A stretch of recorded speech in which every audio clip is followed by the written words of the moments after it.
नमस्कार दोस्तों, कलम द राइजिंग प्लेटफॉर्म पर आप सभी का एक बार फिर से स्वागत।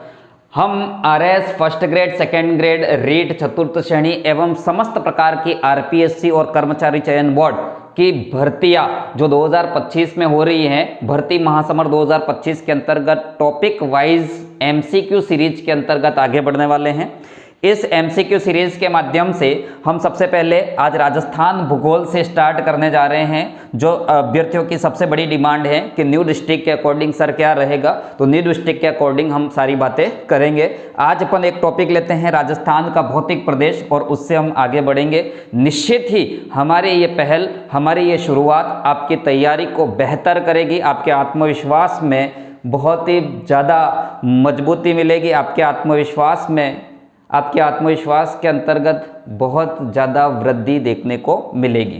तो बढ़ते हैं अगले प्रश्न पर और प्रश्न नंबर 1 से स्टार्ट करते हैं हम। प्रश्न नंबर 1 है दोस्तों, अरावली पर्वतमाला के संदर्भ में क्या हमको देखना है कि अरावली पर्वतमाला के संदर्भ में सत्य कथन को छाटिए। सत्य कथन कौन सा है ये देखना है हमको। पहला है अरावली पर्वतमाला मारवाड़ क्रेटन और बुंदेलखंड क्रेटन के मध्य अभिसारी सीमा पर स्थित है। जी हाँ दोस्तों, मारवाड़ क्रेटन और बुंदेलखंड क्रेटन क्या हैं। हम बात करते हैं कि यदि हम राजस्थान को देखें, राजस्थान का मैप देखें, तो ये हमारा राजस्थान रहेगा और इसके बीच में आपको एक विश्व की प्राचीनतम पर्वतमाला देखने को मिल रही है, अरावली पर्वतमाला जो है वो यहाँ पर 2 क्रेटन यानी कि 2 प्लेटें हैं, एक तो मारवाड़ क्रेटन और इधर से कौन सा, बुंदेलखंड क्रेटन। ठीक है ना, इधर से कौन सा, बुंदेलखंड क्रेटन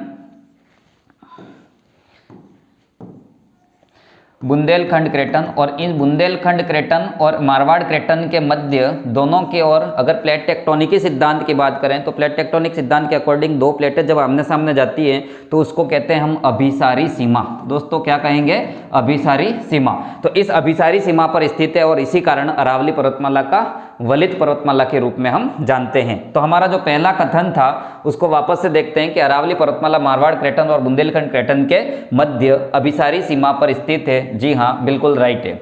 फिर है अरावली पर्वत का निर्माण चर्नियन हलचल के दौरान हुआ। चर्नियन हलचल क्या होती है, तो हमारे जितने भी पर्वतों का निर्माण हुआ है दोस्तों, आज तक 4 युगों के अंतर्गत हुआ है और इन 4 युगों के अंदर सबसे पहले प्री कैम्ब्रियन युग में चर्नियन हलचल हुई, फिर कैलोडोनियन हलचल, फिर हर्सिनियन हलचल और हर्सिनियन के बाद अभी जो हुई है, जो हमारे हिमालय वगैरह अभी अभी बनी है, वो अल्पाइन हलचल है। तो इसमें से अरावली जो है वो कौन सी हलचल के दौरान बनी है, चर्नियन हलचल के दौरान प्री कैम्ब्रियन युग की बात करते हैं। फिर हम बात करेंगे अरावली पर्वतमाला दक्षिण पूर्वी भाग में।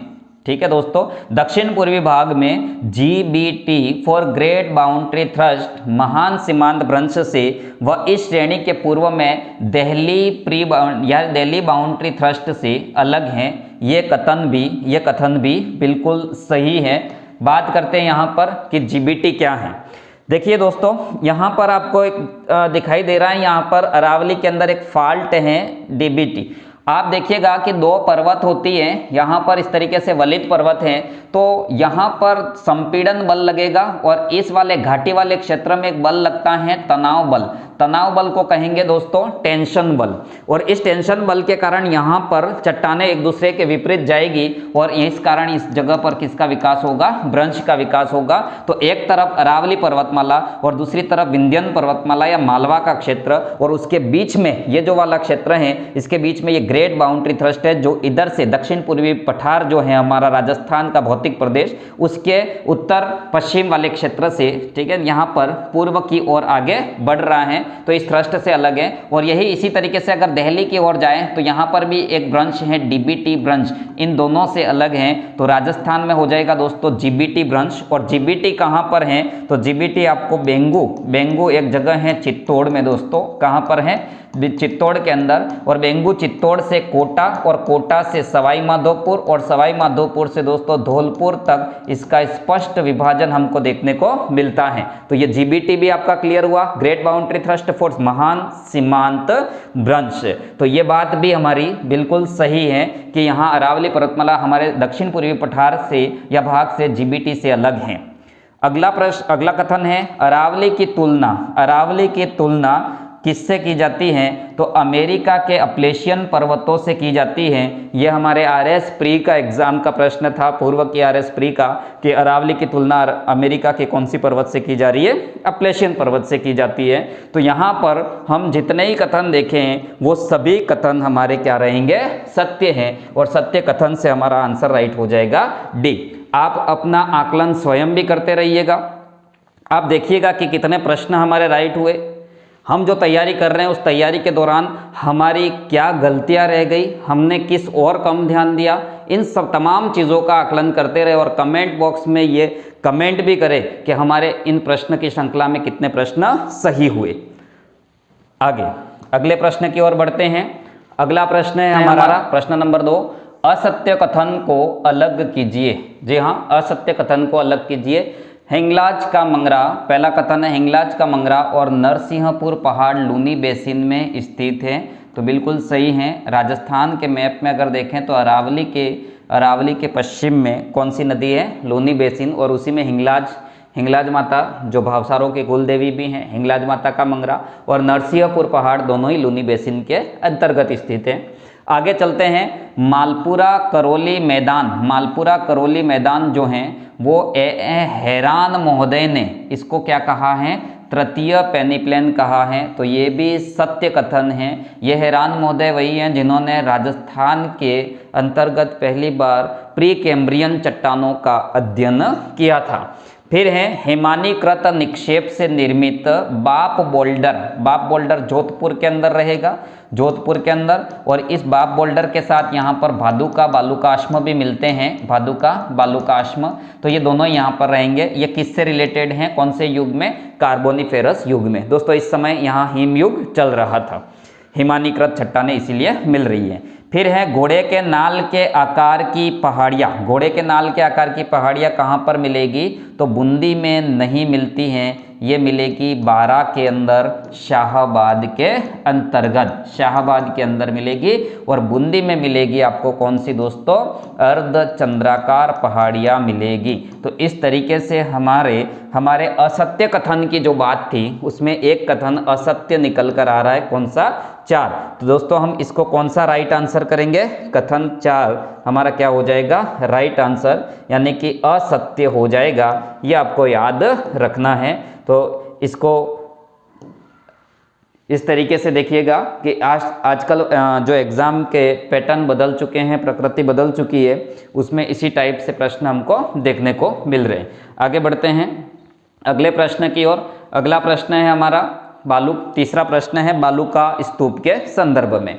हम चल रहे हैं बालूका स्तूपों के संदर्भ में सही कथन है। सही कथन को हमको अलग करना है। तो सही कथन कौन सा है? देखिएगा, पहला कथन है सभी बालूका स्तूप पवन द्वारा निक्षेपित आकृतियां हैं। आपको लग रहा होगा कि ये बार बार क्या कथन, लेकिन इन कथन के माध्यम से आपका पूरा टॉपिक कवर करवाना है। आपकी तैयारी को आप अपने स्तर पर जांचेंगे, इसलिए इस टाइप से प्रश्न आ रहे हैं, ताकि हमको सिलेक्शन लेना है, तैयारी पूरी एक बार ही करनी है और इसी के द्वारा इसी तरीके से प्रश्न हमको सॉल्व करने होंगे। चलिए, सभी बालूका स्तूप पवन द्वारा निक्षेपित आकृतियां हैं। जी हाँ, पवन जो है मरुस्थल में बहुत तेजी से चल रही है और अपने मार्ग में जब रेत के कण नीचे की ओर गिरा देती है तो उसी को कहते हैं निक्षेप। तो निक्षेप रेत के कणों के द्वारा नीचे गिरने से, रेत के कण नीचे गिर रहे हैं इसीलिए बन रहा है, तो इसको कहेंगे निक्षेपित आकृतियां हैं। फिर है सीप बालूका स्तूप पवन की दिशा के समानांतर विकसित होते हैं। जी हाँ, ये भी सही कथन है। मैं आपको यहाँ पर बताता हूँ सीप का किस तरीके से बनते हैं, अगली स्लाइड पर अपन देखेंगे। तीसरा यहाँ पर कथन है बरखान है जो मरुस्थल की सीमावर्ती क्षेत्र में मिलेंगे। सबसे चर्चित प्रश्न है बरखान। तो बरखान भालेरी, ओसिया और देशनोक में मिलते हैं। बिल्कुल सत्य कथन है, बिल्कुल सत्य कथन हो जाएगा। और फिर है फलोदी फलोदी से पोखरण के मध्य बालू का स्तूप मुक्त क्षेत्र है। जी हाँ, क्लास 10th की बुक के अकॉर्डिंग अगर देखें तो राजस्थान का 41.5% एरिया लगभग मरुस्थल का कैसा है, बालू का स्तूप मुक्त क्षेत्र है। तो यहाँ पर मैं बात करूँ, एक तो हो जाएगा फलोदी के बाद हो जाएगा पोखरण, और पोखरण के बाद यहाँ पर हो जाएगा बालोतरा, और बालोतरा, पोखरण और फलोदी के मध्य ये वाला जो क्षेत्र रहेगा ट्रायंगल, वो बिल्कुल बालू का स्तूप से मुक्त रहेगा, क्योंकि दोस्तों यहाँ पर चट्टानी मरुस्थल हम्मादा का विस्तार मिलेगा। ठीक है, तो हम बात करते हैं हमारा कौन सा आंसर राइट हुआ। सही कथन है, उपर्युक्त सभी कथन यहाँ पर आपको सही करने हैं। दोस्तों बताते हैं कि किस तरीके से बालू का स्तूप होते हैं। तो समस्त प्रकार के ये जो बालू का स्तूप हैं, इन बालू का स्तूपों के बारे में आपको क्लियर करवा देते हैं। यहाँ पर आपको बालू का स्तूप दिख रहा है, कौन सा, बरखान बालू का स्तूप दिख रहा है, बरखान बालू का स्तूप। तो ये बरखान बालू का स्तूप किस तरीके से बनते हैं, ठीक है, ये हो गए अनुदैर्घ्य प्रकार के बालू का स्तूप हो गए, अनुप्रस्थ प्रकार के बालू का स्तूप हो गए। ये हमेशा आपको बहुत ही ज़्यादा टेंशन देने वाले बालू का स्तूप है, लेकिन आज की क्लास के बाद आपको कभी भी कोई दिक्कत होने वाली नहीं है। तो इन बालू का स्तूपों की बात करते हैं।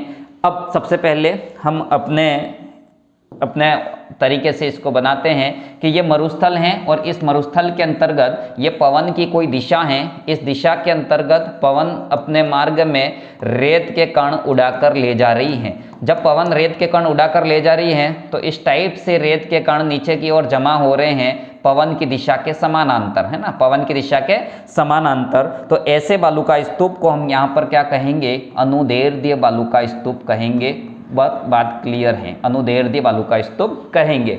और ये अनुदैर्घ्य बालू का स्तूप कहाँ मिलेंगे, जहाँ रेत ज़्यादा होगी। रेत ज़्यादा कहाँ पर है, जहाँ मरुस्थल का सेंटर है, और मरुस्थल का सेंटर कहाँ पे है, जैसलमेर में। तो जैसलमेर के अंदर ये मिलेगी। दूसरी बात यहाँ पर बात करते हैं फिर से कि मरुस्थल के अंतर्गत ये हवा की दिशा है, और उस दिशा के बिल्कुल समकोण पर इस तरीके के बालू का स्तूप बनते हैं। तो उस बालू का स्तूप को हम क्या कहेंगे, तो उस बालू का स्तूप को कहेंगे दोस्तों अनुप्रस्थ प्रकार के बालू का स्तूप कहेंगे। तो ये अनुप्रस्थ प्रकार के बालू का स्तूप कहाँ मिलेंगे, जहां पर समकोण पर बाधा हो। अब समकोण पर बाधा कहां पर आएगी, ठीक है, सोचिएगा समकोण पर बाधा कहाँ आएगी, जहां मरुस्थल का सेंटर है वहां तो रेत ज्यादा होगी, मरुस्थल खत्म होने वाला है, वहां पर कोई वृक्षों की कतार होगी, चट्टानों के टुकड़े होंगे, कोई छोटी मोटी पहाड़ियाँ होगी, तो वहाँ अवरोध के कारण इस तरीके के अनुप्रस्थ बालू का स्तूप बनेंगे। तो ये आपको जोधपुर के अंतर्गत या फिर मरुस्थल के सारे परिधि वाले एरिया के अंतर्गत ये देखने को मिलेंगे। आगे बात करते हैं दोस्तों, तीसरे प्रकार के बालू का स्तूप की बात करते हैं, जो सबसे ज़्यादा चर्चित रहता है, कौन सा, बरखान। अब बरखान के अंतर्गत बात करते हैं कि बरखान में हवा की दिशा क्या है। आजकल इस टाइप से प्रश्न पूछे जा रहे हैं कि ये इस टाइप से यहाँ पर बरखान बना है और ये अर्धचंद्राकार हैं, यहाँ पर कोई, यहाँ बरखान के भी समकोण पर अवरोध है ना, बरखान पर भी क्या है, समकोण पर अवरोध है। इस कारण ये रेत के कण इस टाइप से यहाँ जमा हो रहे हैं, और रेत के कण इस टाइप से जमा होते होते दोनों तरफ एक सींग निकले हुए हैं। तो इस टाइप के बालू का स्तूप हम क्या कहेंगे दोस्तों, बरखान कहेंगे। अभी अभी बरखान से रिलेटेड प्रश्नों की प्रकृति थोड़ी चेंज हुई है कि बरखान के अंतर्गत पवनामुखी ढाल कैसा होता है, पवन विमुखी ढाल कैसा होता है। तो ये चीज़ें यहाँ पर अक्सर पूछी जाती हैं, तो ये भी हमको ध्यान रखना है कि ये बरखान बन गया। ठीक बरखान से जस्ट उल्टा इस टाइप से जो बालू का स्तूप बनते हैं, यानी कि अंदर की ओर घुस रही हैं, ये हवा की दिशा तेज थी और फिर बाद में रेत के कण गिराए हैं, ऐसे बालू का स्तूप को कहेंगे हेयर पिन बालू का स्तूप। ठीक है दोस्तों, क्या कहेंगे, हेयर पिन बालू का स्तूप, या फिर इसको कहेंगे कौन से, पैराबोलिक बालू का स्तूप बनेंगे। तो ये पैराबोलिक बालू का स्तूप हो गए, पैराबोलिक बालू का स्तूप। तो बालू का स्तूप से रिलेटेड सारी बातें आपकी कंप्लीट होती हैं। ये ढाल कौन कौन से हैं, तो इसके बारे में अपन बात कर लेते हैं। यहाँ पर जो ढाल है वो कौन सा ढाल हो जाएगा, उत्तल ढाल। तो बरखान के अंदर पवनामुखी ढाल है ना, पवनामुखी ढाल कैसा हो जाएगा, तो पवनामुखी ढाल हो जाएगा, उत्तल ढाल हो जाएगा।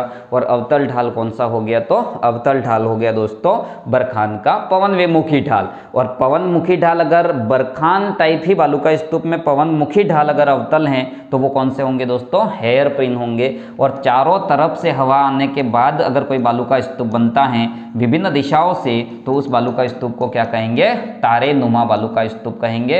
ये सूरतगढ़ गंगानगर के अंतर्गत ज़्यादा देखने को मिल रहे हैं। बालू का स्तूप को थोड़ा लंबा खींच लिया, लेकिन बालू का स्तूप आपके क्लियर रहेंगे। चलते हैं अगले प्रश्न की ओर। अगला प्रश्न है हमारा, अगला प्रश्न है प्रश्न नंबर 4, फिर से बालू का स्तूप से रिलेटेड है।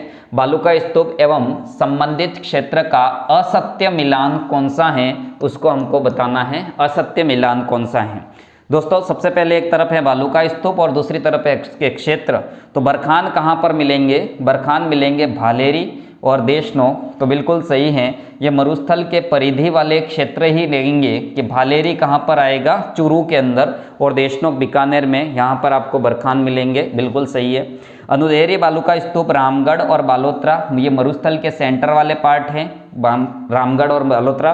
तो यहाँ पर अनुदेरी प्रकार के बालू का स्तूप मिलेंगे, क्योंकि अनुदेरी प्रकार के बालू का स्तूपों को अपन ने क्या देखा था कि यहाँ पर हवा की दिशा के समानांतर बन रहे हैं अनुदेरी प्रकार के बालू का स्तूप। दोस्तों एक प्रश्न यहाँ पर और छूट रहा था कि इस बरखान टाइप में ही एक और बालू का स्तूप बनते हैं इस टाइप से, केवल एक ही इसका पार्ट रहेगा, एक ही सींग जैसा दिखेगा, हॉर्नुमा सीप। और सीप कैसे बन रहे हैं? तो ये पवन की दिशा के समानांतर बन रहे हैं ना, पवन की दिशा के समानांतर बन रहे हैं। अब ऐसे बालू का स्तूपों के लिए पीटीआई ग्रेड सेकंड में प्रश्न आया कि जो सीप बालू का स्तूप होते हैं उनकी प्रकृति कैसी होती है? तो अनुदैर्ध्य होती हैं। अनुदैर्ध्य क्यों? क्योंकि ये पवन की दिशा के समानांतर बन रहे हैं। और बरखान कैसे होते हैं? अनुप्रस्थ होते हैं, क्योंकि ये पवन की दिशा के अवरोध के रूप में बन रहे हैं। तो मुख्य रूप से तो बालू का स्तूप दो ही प्रकार के होते हैं, अनुदैर्ध्य और अनुप्रस्थ, बाकी सब इसके विभिन्न प्रकार रहेंगे। तो आपको याद रखना है सीप किस प्रकार का बालू का स्तूप है? अनुदैर्ध्य प्रकार का बालू का स्तूप है। तो यहां पर हम बात करते हैं अनुदैर्ध्य में रामगढ़ और बालोतरा आ गए।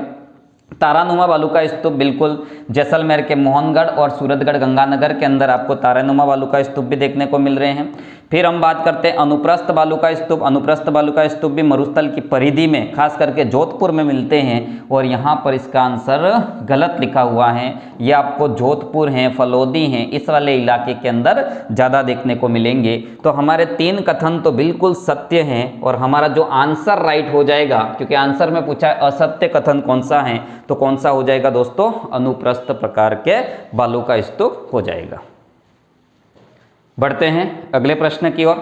अगला प्रश्न है हमारा आंधियों के संदर्भ में सही कथन। प्रश्न आप भी पढ़ते रहें।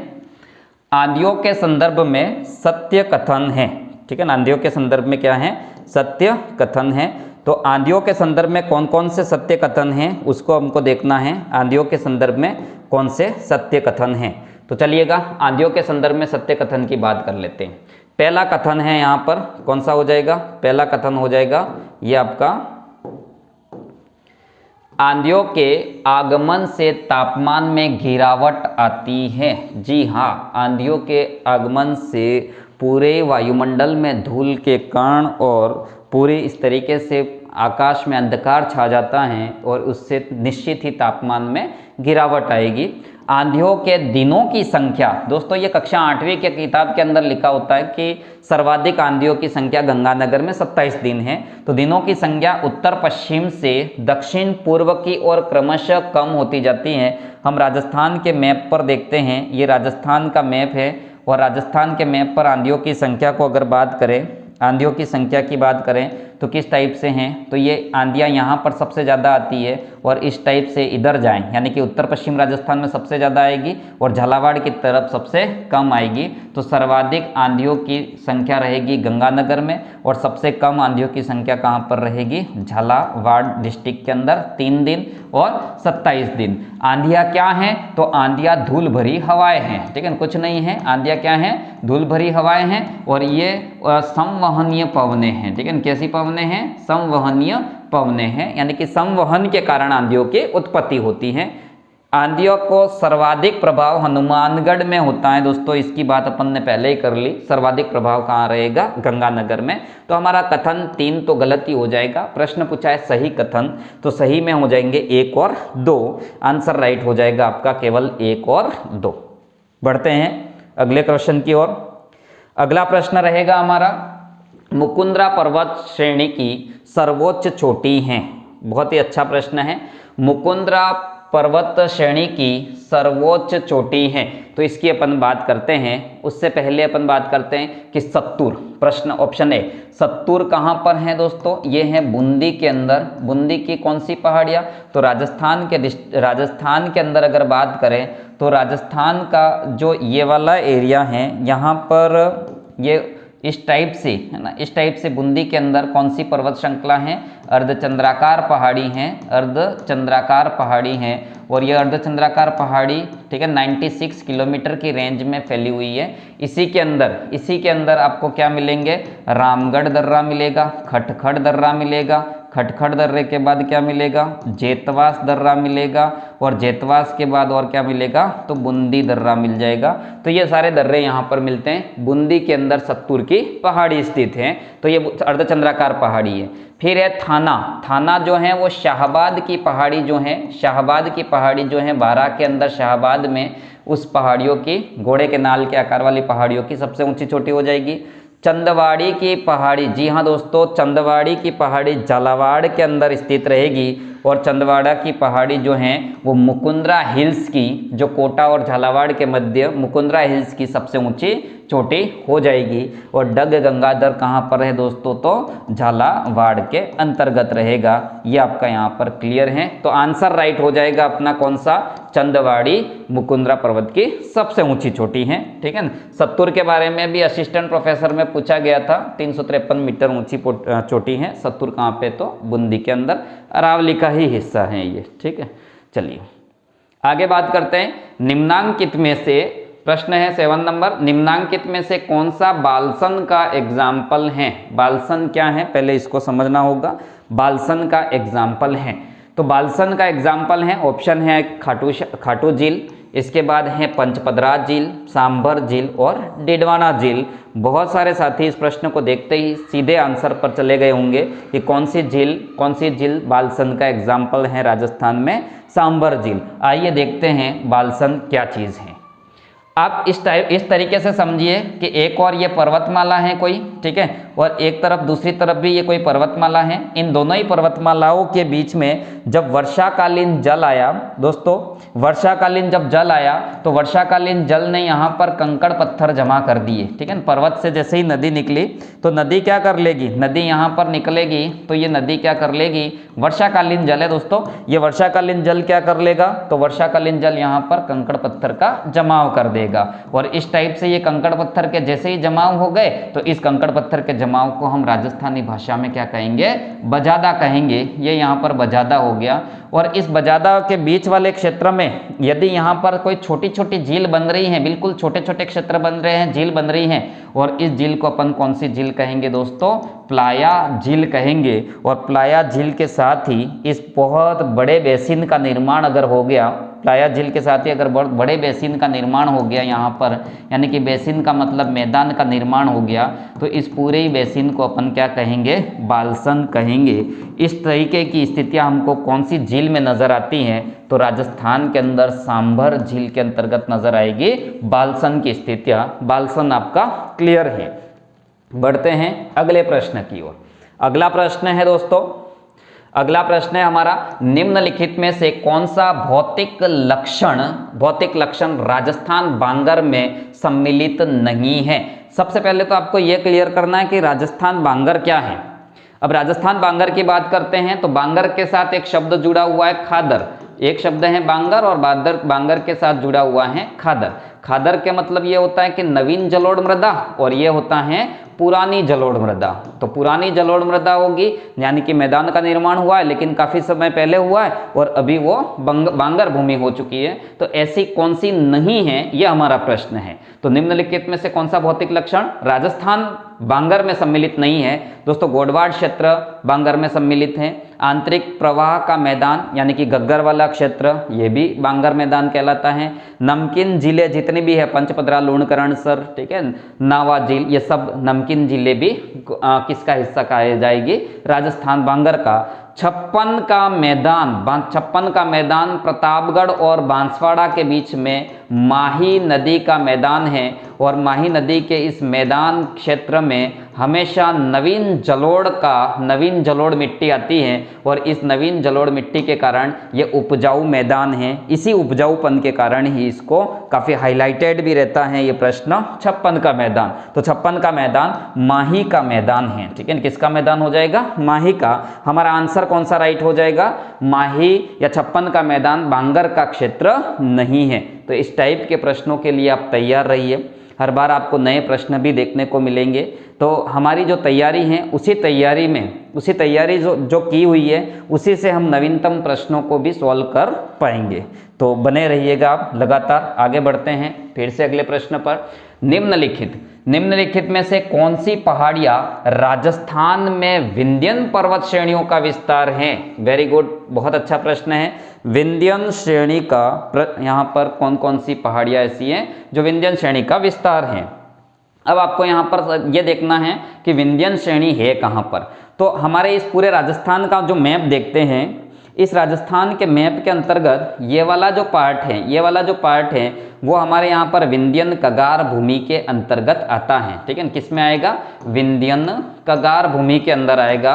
और विंध्यन कगार भूमि के अंतर्गत हमारे यहाँ पर सवाई माधोपुर, करौली, धौलपुर यानी कि SKD, ये SKD एक ट्रिक हमेशा बोलता भी रहता हूँ मैं, SKD सवाई माधोपुर, करौली, धौलपुर ये डिस्ट्रिक्ट इसके अंतर्गत आते हैं, ठीक है।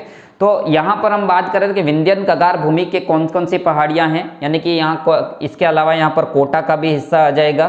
तो हम बात कर लेते हैं, वापस से प्रश्न की ओर बढ़ते हैं। कौन सी पहाड़ियाँ ऐसी हैं जो विंध्यन कगार भूमि की हैं या विंध्याचल पर्वतमाला का हिस्सा है? यह प्रश्न पूर्व की परीक्षाओं में पूछा गया प्रश्न है, ध्यान देना आप सभी। तो मुकुंदरा पहाड़ियाँ, डोरा पर्वत दोस्तों जालोर के अंदर हैं और ये पश्चिमी राजस्थान की सबसे ऊंची चोटी है।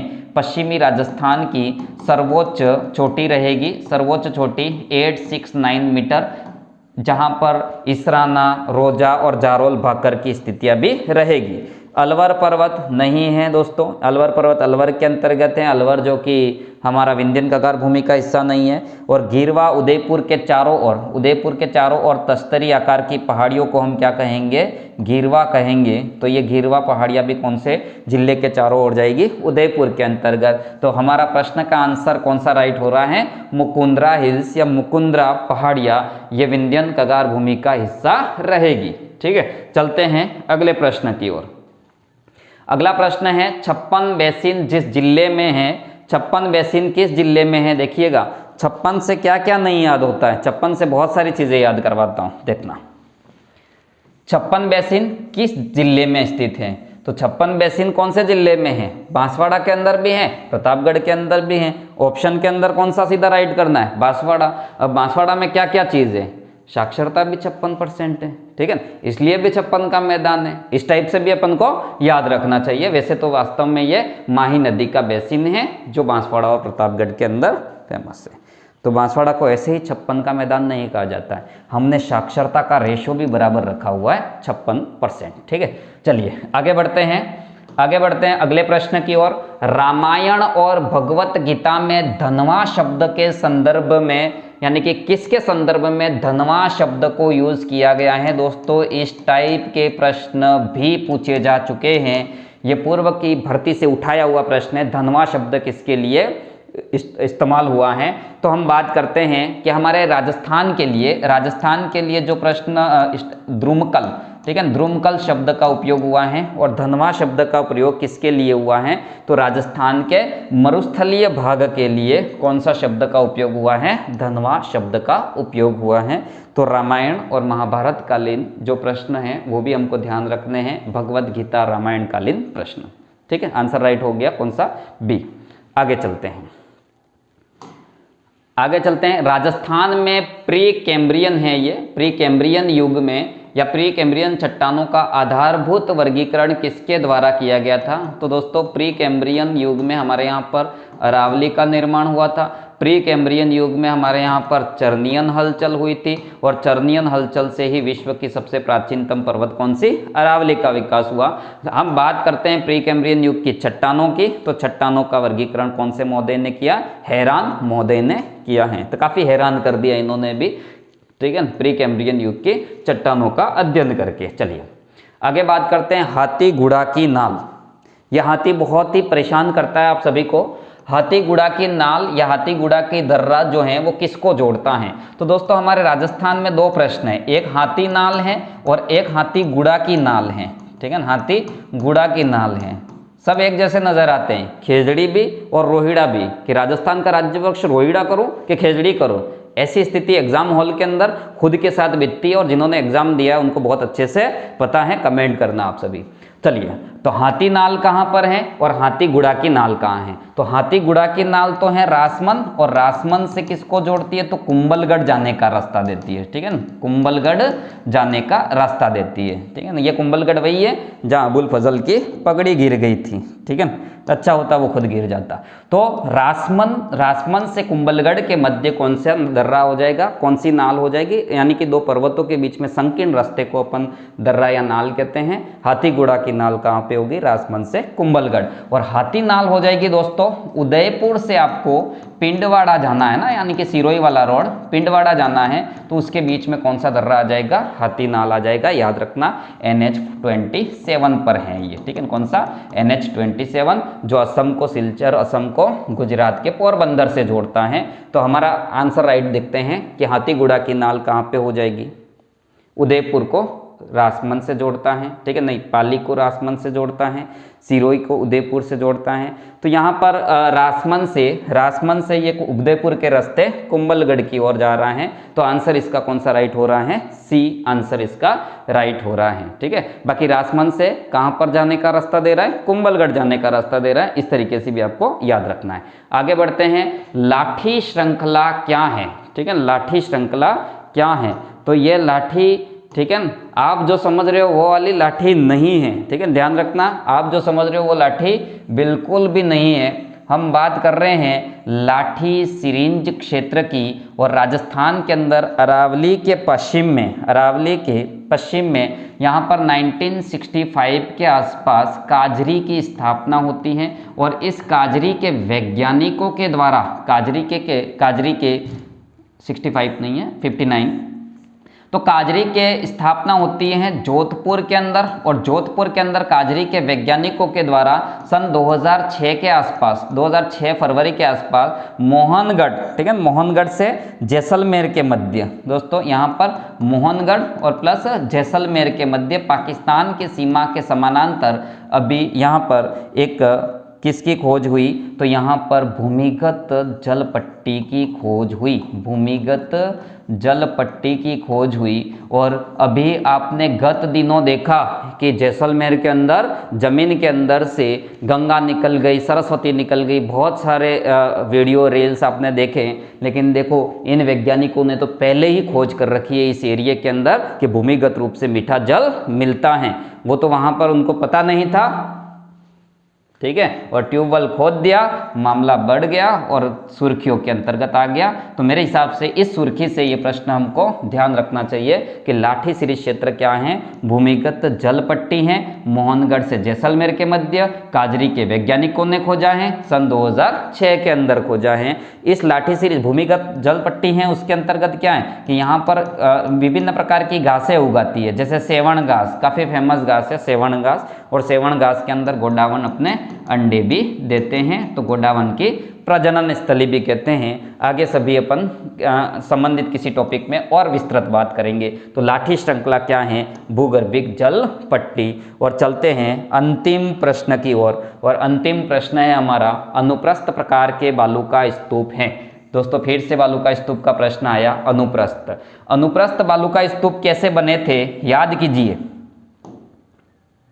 याद कीजिए, अनुप्रस्थ बालू का स्तूप कैसे बने थे? ये पवन की दिशा है, और पवन की दिशा के समानांतर बने थे या फिर इसके अवरोध के रूप में बने थे? तो समानांतर जो बने थे वो तो अनुदैर्ध्य थे, और अवरोध के रूप में बने थे वो अनुप्रस्थ थे। दोस्तों अनुप्रस्थ प्रकार के बालू का स्तूप में कौन सा था? तो ये बरखान भी क्या था? अनुप्रस्थ बालू का स्तूप था। पैराबोलिक भी क्या था? अनुप्रस्थ प्रकार का बालू का स्तूप था। लेकिन सीप क्या था दोस्तों? कि सीप अनुदैर्ध्य प्रकार का बालू का स्तूप था। पवन की दिशा के समानांतर था। और इस टाइप के प्रश्न हैं। तो यहाँ पर अपन बात करते हैं कि सीप जो हैं वो अनुदैर्ध्य हो जाएगा, ठीक है ना, अनुदैर्ध्य हो जाएगा, जबकि बाकी बरखांग और पैराबोलिक क्या हो जाएंगे, अनुप्रस्थ प्रकार के हो जाएंगे। तो 2 और 3 अनुप्रस्थ प्रकार के हैं, आपका आंसर राइट हुआ 2 और 3। तो दोस्तों हम इसी प्रकार की सीरीज लेकर लगातार मिलते रहेंगे। आप इस प्रकार इस संबंधित जितनी भी टेस्ट सीरीज MCQ हम लेकर आ रहे हैं, जितने भी साथी हमारे और भी तैयारी कर रहे हैं उन तक आप पहुंचाइए, क्योंकि जितने ज़्यादा सब्सक्राइबर होंगे, व्यूज़ होंगे, उतना ही हमारा हौसला बढ़ेगा और हमारी मेहनत का लेवल आपके लिए निश्चित लगातार आगे बढ़ता रहेगा। इस प्रकार ये हमारा टॉपिक पहला कवर हुआ। आप सभी इस टॉपिक को संबंधित जो भी साथी हमारे तैयारी कर रहे हैं उन तक पहुंचाइए। आप सभी का अपना धर्म भी है, क्योंकि इस तरीके से जैसे ही ये टॉपिक जितने ज़्यादा हमारे व्यूज़ और सब्सक्राइब होंगे, हम निश्चित ही उतनी ही ज़्यादा एनर्जी के साथ काम कर पाएंगे। तो मिलते हैं दोस्तों और अधिक ऊर्जा के साथ अगले वीडियो के अंदर। तब तक इसको शेयर करते रहिए, सब्सक्राइब करते रहिए। धन्यवाद।